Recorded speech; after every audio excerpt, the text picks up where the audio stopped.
गुजर जाएगा ये दौर भी, जरा सब्र तो रख। जब खुशी ही न ठहरी तो गम की क्या औकात है। बारिश का मौसम था, खूब अंधेरी रात, काले बादल रह रह कर गरज रहे थे। एक व्यक्ति तेजी से नदी की तरफ बढ़ रहा था और वो नदी पूरे उफान पर थी। वो व्यक्ति नदी की तरफ आत्महत्या के इरादे से बढ़ रहा था। वो व्यक्ति उस शहर का सबसे अमीर आदमी था, पर उसके व्यापार में भारी नुकसान होने के कारण वह सड़क पर आ गया था। उसका भाग्य भी इसी काली अंधेरी रात की तरह हो गया था। चारों तरफ निराशा ही निराशा, आशा की कोई किरण नजर नहीं आ रही थी। बस एक ही रास्ता सूझ रहा था उस व्यक्ति को, और वो था मौत का। नदी किनारे की चट्टान के ऊपर खड़े होकर उसने आखिरी बार अपना सर आसमान की तरफ उठाया और हाथ जोड़कर कुछ कहा, पर जैसे ही वह अपने आप को नदी को सौंपने वाला था, पीछे से दो साधुओं ने मजबूती से उसे पकड़ लिया। छोड़ दो मुझे जीना नहीं है, मैं मरना चाहता हूं, वो चिल्लाया। पर बताओ तो सही, आखिर हुआ क्या है? साधुओं ने पूछा। व्यक्ति ने सारी कहानी बताई। एक साधु फिर हंसकर बोला, तो तुम स्वीकार करते हो ना कि तुम सुखी थे? सेठ ने कहा, हाँ, मेरे पास बहुत धन संपदा थी, पर मैं आज कंगाल हूं, कुछ नहीं है मेरे पास।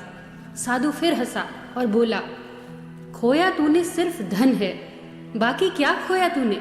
सब है तेरे पास।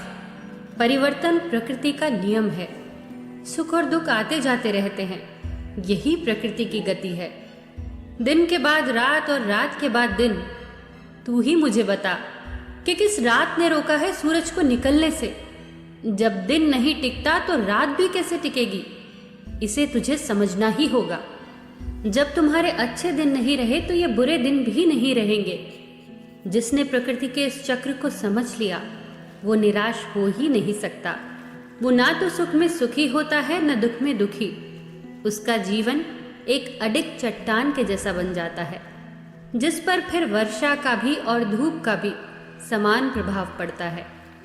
दोस्तों, जीवन में सुखी सुख हो, दुख हो ही ना, तो सुख का आभास होना भी खत्म हो जाएगा। सोचिए, जो चाहिए वो पहले ही मिल जाए तो उससे मिली खुशी को आप कैसे जान पाएंगे? दुख है तभी सुख का आभास है। दुखों का भी खुले दिल से स्वागत करिए। पानी में गिरने से किसी की जान नहीं जाती, जान तभी जाती है जब तैरना नहीं आता। परिस्थितियां कभी समस्या नहीं बनती, समस्या तभी बनती है जब हमें परिस्थितियों से निपटना नहीं आता। डरिए नहीं, ये प्रकृति का शाश्वत नियम है, ये चक्र चलता ही रहेगा। सुख और दुख हमारे पारिवारिक सदस्य नहीं, मेहमान हैं। वो बारी बारी से आएंगे, कुछ दिन ठहर कर चले जाएंगे। अगर वो नहीं आएंगे तो हम अनुभव कहाँ से लाएंगे?